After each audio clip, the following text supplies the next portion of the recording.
السلام علیکم۔ وعلیکم السلام۔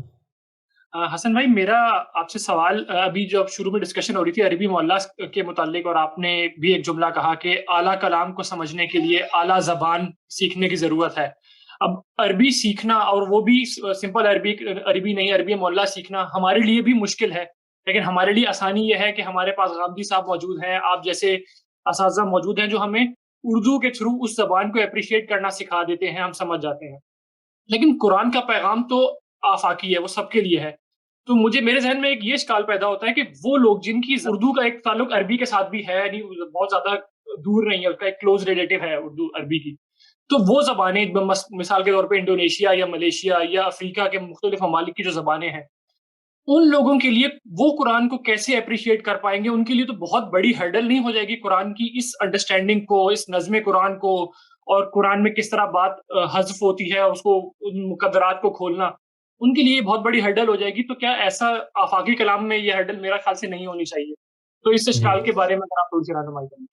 دو پہلو ہیں آپ کے سوال کے۔ پہلا پہلو یہ ہے کہ موجودہ عہد میں یا قیامت تک آنے والی جو مسلمان قومیں ہیں، وہ اگر عربی زبان سے اس درجے واقف نہیں ہوں گی تو کیسے قرآن مجید کے مقدرات کو کھولنا، اس کے محذوفات کو دریافت کرنا، اس کے نظم کلام، اس میں لفظ کس معنی میں استعمال ہوا ہے، حقیقت مجاز، یہ سارے اختلافات کا فیصلہ کیسے کریں گی؟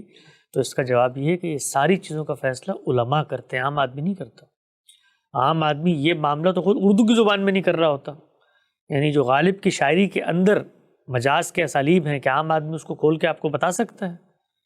کہ امیر کے کلام کے اندر جو محذوفات ہیں وہ عام آدمی اس کو کھول کے بتا سکتا ہے؟ کہ عام آدمی اعلیٰ درجے کا جو ادب ہے اس کے اندر کس پس منظر میں بات ہو رہی ہے اس کو بتا سکتا ہے؟ یہ زبان کے ماہرین اور فنون کے اختصاصی علماء کا کام ہوتا ہے، اور یہ علماء جس طرح پاکستان میں پیدا ہو رہے ہیں، اس طرح ملیشیا میں پیدا ہو رہے ہیں، اس طرح افریقہ میں پیدا ہو رہے ہیں، اس طرح یورپ امریکہ میں بھی پیدا ہوں گے، ہونے چاہیے ہیں۔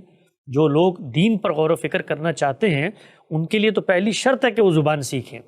وہ تو دین پر ایک قدم آگے نہیں بڑھ سکتے اگر وہ عربی زبان نہیں سیکھتے، اس میں 25-30 سال نہیں گھلاتے، اپنی چربی کو نہیں پگھلاتے، تو وہ تو ایک لفظ بھی دین کا نہیں سیکھ سکتے۔ تو یہ کام مسلمان علماء کا ہے، اور علماء اس کام کو بڑی خوبی سے الحمدللہ دنیا بھر میں کر رہے ہیں۔ آپ نے ملیشیا کا ذکر کیا، ہم سے زیادہ عربی جانتے ہیں، بلکہ علماء تو علماء، عام آدمی ہم سے زیادہ عربی وہاں پہ جانتا ہے۔ لوگ پڑھتے ہیں، انہوں نے اس چیز کو کہ اپنے بچوں کے اندر دینی ذوق اجاگر کریں اپنا ہدف اور اپنا مسئلہ بنایا ہے۔ تو وہاں کے علماء، باقی دنیا بھر کے علماء اسی لیے عربی علوم کو سیکھتے ہیں، زبان کے علم کو سیکھتے ہیں، تاکہ قرآن مجید کے اندر جو کچھ خزانے موجود ہیں ان کو اپنی قوم تک اپنی زبانوں میں پہنچا سکیں۔ یہ پہلی بات ہے۔ دوسری بات، آپ نے کہا کہ کلام آفاقی تھا تو زبان میں کیسے محدود ہوا؟ یہ بات تو بالکل قابل توجیہ ہے۔ دنیا کا ہر کلام، اس کے اندر چاہے جو بھی آفاقی حقیقتیں بیان ہوئی ہوں، اس نے اپنے مخاطبین سے بات کرنی ہے سب سے پہلے۔ وہ کلام عرب میں نازل ہوا ہے، رسول اللہ صلی اللہ علیہ وسلم پڑھ کے سنا رہے ہیں۔ وہ کسی آفاقی زبان میں ہوتا تو آپ ذرا مجھے ایک سیکنڈ کے لیے بتائیے، خود رسول اللہ صلی اللہ علیہ وسلم اس کو سمجھ سکتے ہیں جب ان پر وحی ہوتی؟ لوگوں تک پہنچانا تو بہت بات کی بات ہے۔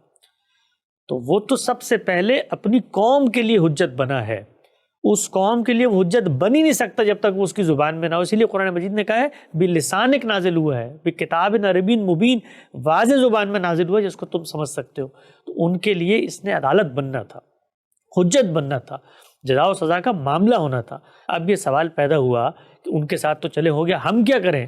تو اللہ تعالیٰ نے ہمیں عقل دیا ہے، شعور دیا ہے، علماء دیے ہیں، وہ پیدا ہوں گے، اگر وہ مسلمان ہیں تفقہ کریں گے، قرآن مجید ہمیں سمجھائیں گے۔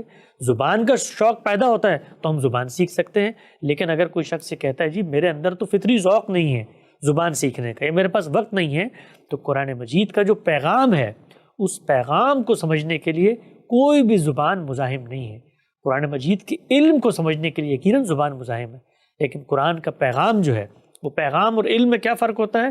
پیغام ہوتا ہے وہ کانٹینٹ، وہ میسج جو ایک عام آدمی سے متعلق ہوتا ہے، اس کو تو آپ سادہ اردو زبان میں پڑھ جائیں، بلکہ یہاں تک کہ 6 مہینے کا کوئی سادہ قرآن عربک کا کورس کر لیں، اس سے بھی آپ پیغام اخذ کر لیں گے۔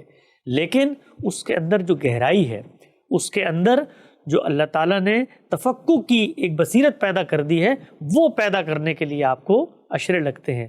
تو پیغام آفاقی ہے، کوئی شک نہیں ہے، اس پیغام کو حاصل کرنے میں عام آدمی کے لیے کوئی مزاحمت ہے؟ کوئی مزاحمت نہیں ہے، ترجمہ پڑھے پیغام اس تک پہنچ جائے گا۔ وہ آگے بڑھ کے کہتا ہے کہ نہیں، میں علم کی دنیا میں جا کر یہ دیکھنا چاہتا ہوں کہ ثلاثۃ قروء سے امام شافعی نے طہر اور امام ابو حنیفہ نے حیض کیوں مراد لیا ہے؟ تو ابھی علم کا دائرہ ہے، اس کے لیے زبان آنا ضروری ہے. اس کے لیے زبان آنا ضروری ہے تو کیا کرنا ہے؟ زبان سیکھنی ہے.